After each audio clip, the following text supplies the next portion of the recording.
Welcome birdies to this new video where we're going to watch the launch trailer for Overwatch 2. And after that I'm going to talk a little bit about some things that will change with Overwatch 2 because Blizzard just published recently an article so-called Defense Metric Activated explaining a lot of different things you have to be aware of to play Overwatch 2. But first of all, we're going to watch the launch trailer right now and I'm super hyped, I'm super happy. It's a few more days and then we have finally Overwatch 2 here. I'm very happy about it. So let's go. This is the first time I'm going to watch the Overwatch 2 launch trailer. I'm super hyped. I'm very happy about that Overwatch 2 is coming out. And I just want to have it here. I just want to have it here. So let's just start right away.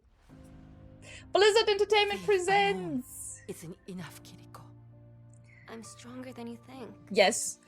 We are all stronger than Blizzard thinks. We still play Overwatch. Oh my god.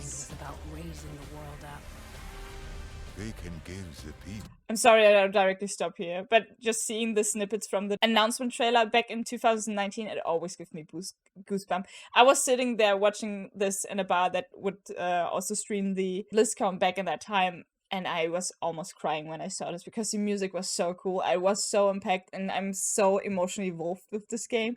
I just love this franchise. It is so cool. I love to be a superhero in this game, and they do so fantastic animatics that actually are really touching and it's awesome. I think I tear up a little bit. And you're free to play! Yeah! I still love about Kiriko the Kitsune sound. It's just such a fun sound and I hope you can really hear this in the game like this. Oh, it's so good. It's so good. Team up in battles! Yes! 5 people! And I love my new main, Diva. Looks awesome. Or like Junker Queen, I don't know. With 35 unique heroes. Yes, baby. Give me back my knife. The music is so good.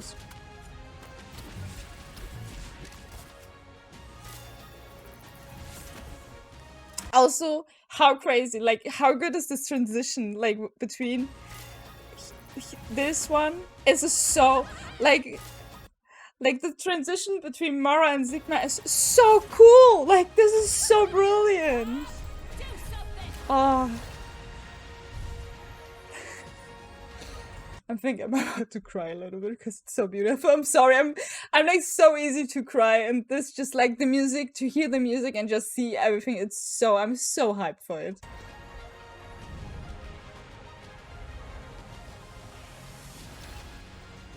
Six distinct modes. 6? I could be pushing something Push? right now. Why not?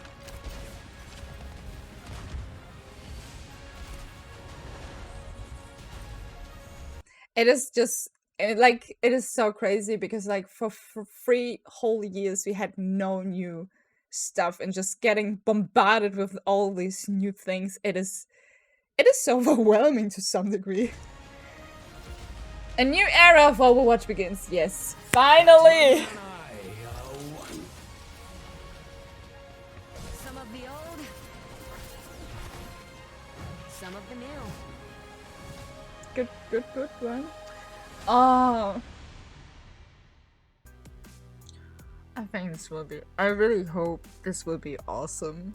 Like, there's a part of me that is still worried that that you just get all these cinematics and everything just bombarded in your face and be like, here, look how cool we are, and then it's just still the same shit show that we experienced this last year. Like, honestly, playing Overwatch in 2022 for me personally wasn't the biggest fun. Like, it was horrible to some degree. I also took longer breaks now. I also could feel that I would play less and less. I still love it, the game to play, but sometimes it was just like so frustrating to play, and sometimes you just need to have new stuff to kind of get more involved again.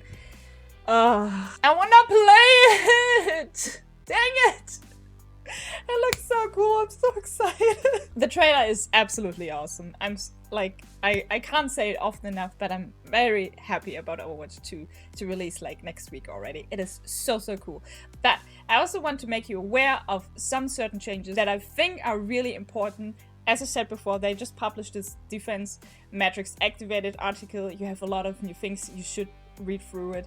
and kind of reconsider, or you just listen now and I try to explain you the most important things. Let's go. Blizzard has a new group of people within their company that is called the Defense Matrix Task Forces.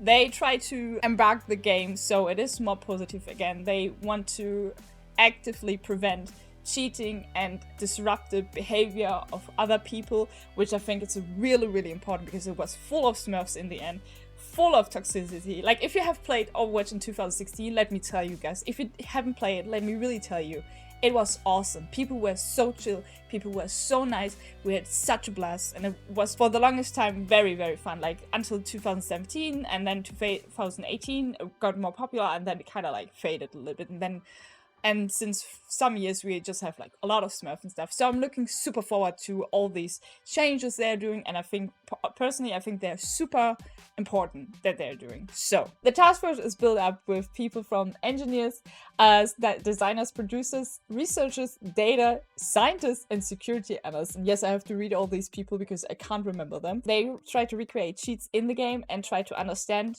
how they work, how they hide in the game, and also then to work against them. So I really hope this will lead to that cheats are less possible in Overwatch. Additional to this, they also have an external group where they actually have started throughout the Activision Blizzard King group, plus of course like also third-party members that are working with anti-tamper, anti-cheat, or anti-reverse stuff. So they really try to work hard against these cheats. Also, Blizzard apparently is a part of the Fair Play Alliance, which is like a group of people that come together and share the knowledge how they prevent disruptive behavior and toxic behavior and cheats in games. And I'm so happy to read all this because on paper it sounds very, very awesome, and I hope the reality makes it also very awesome and makes it for every player out there that wants to embark positivity in Overwatch, just makes it fun for them, especially for them. Not for the other ones. The other ones can go! The main goal for this task force is basically to make a safe environment, a safe and fair play environment, and I think this is so important in this game. But what does this really mean? Like, it's cool to know they have this task force now, but what else will change?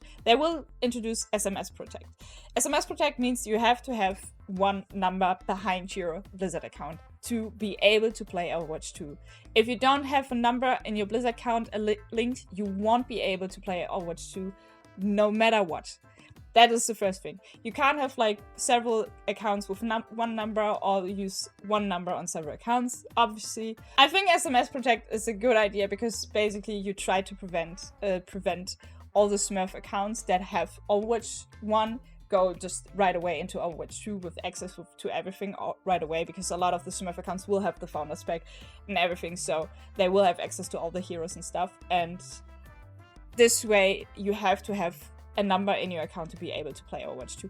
I just wonder personally if that really works, because you have like prepaid phone numbers that you can easily buy, and I would assume a lot of Smurf accounts will still do this. I'm not 100% sure if this can prevent smurfing, because I don't believe it. I simply don't believe it, but if it kind of minimize it, I'm actually looking forward to it. They also announced like an audio transcription, and I think this is really, really interesting, and this is very important, that if there's someone really toxic with you over voice chat, be sure to report them immediately, because they will introduce this audio transcription where if you report a person, they will actually temporarily record the voice chat and then get the voice chat into audio transcription, so they will transcript what this person says. And their chat review tools that they use for like reports that you would do when someone is writing in your chat will be able to also check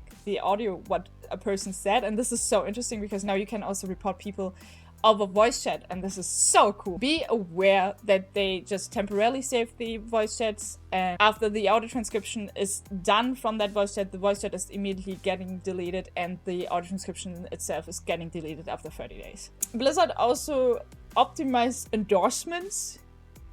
What? I don't know. I hope the endorsement would go away, honestly.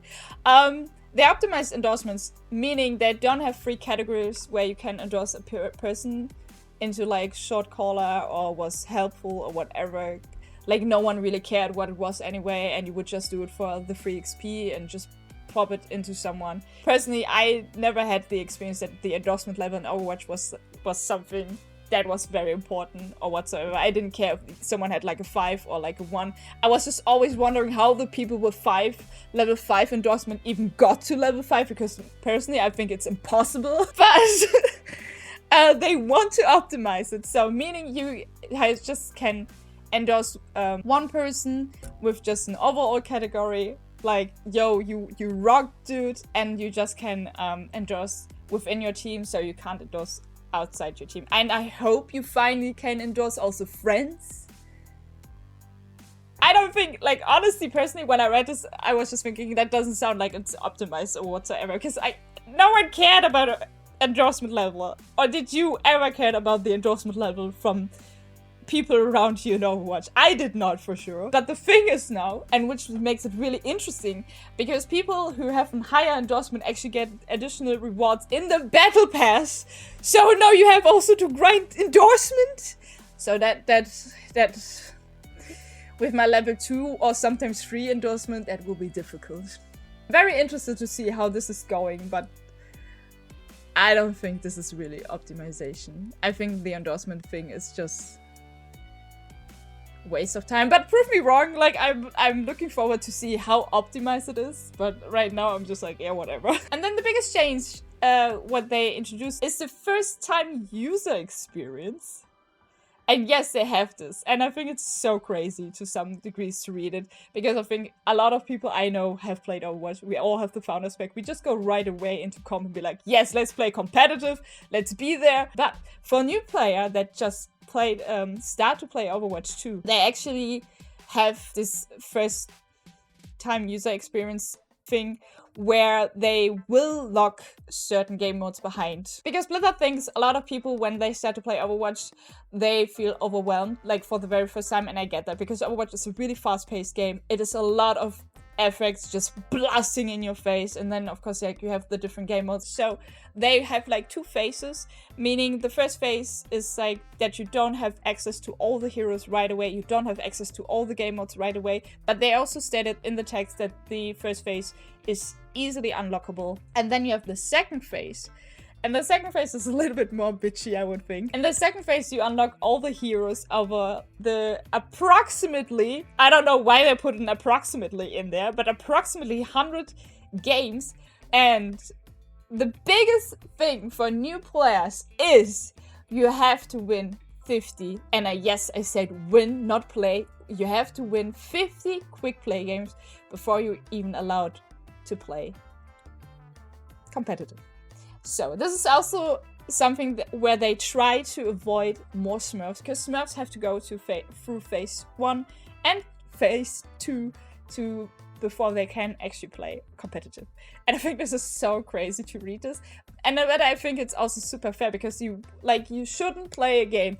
If it was really your very first time, you shouldn't play a game like right away in competitive, because we people that play competitive for a longer time, you have expectation on your teammates you get, right? And if you're sitting there and like someone is like, oh, I play this for the first time, you're just like, why you're here? And this is what happens immediately. I mean, I take competitive serious. I want to perform. I want to play good. I'm not the best player, of course not, but I want to, at least I have this in my mind, like, I play competitive, I try my best, and either I succeed or not. And if you have a new player there, he would just get melted.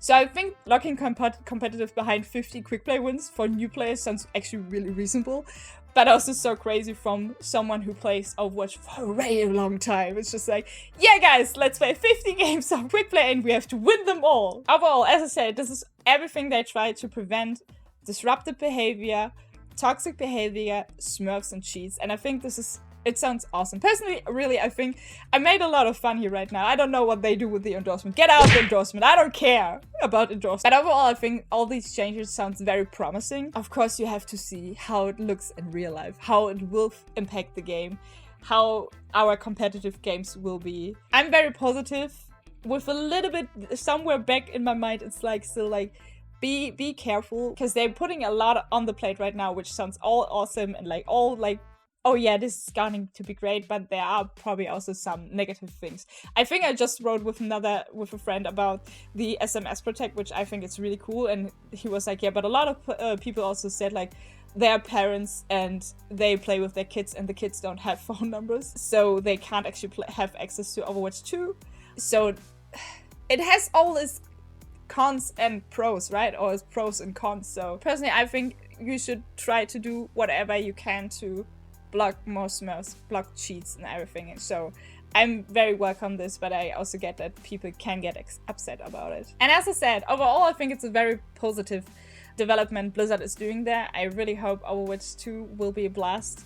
I hope it will be on the long run a blast, and I hope also all these enforcements they are doing right now really helps to make this game a more friendly, a more positive environment. Let me know what you think about it. How do you feel about the SMS Protect, for instance? How do you feel about the first-time user experience? Do you think this will work? Do you think this will suck? Are you maybe a first-time user next week when the game publishes or not? Leave a comment. I would really love to see what you think about this, guys. And this is the video. Thank you so much for being here. If you like the video, make sure you give it a thumbs up. You can also subscribe if you want to see more. Don't forget I'm also streaming on Twitch, and the streaming is my main thing I do, so make also sure you follow me there, because I'm definitely going to play Overwatch 2.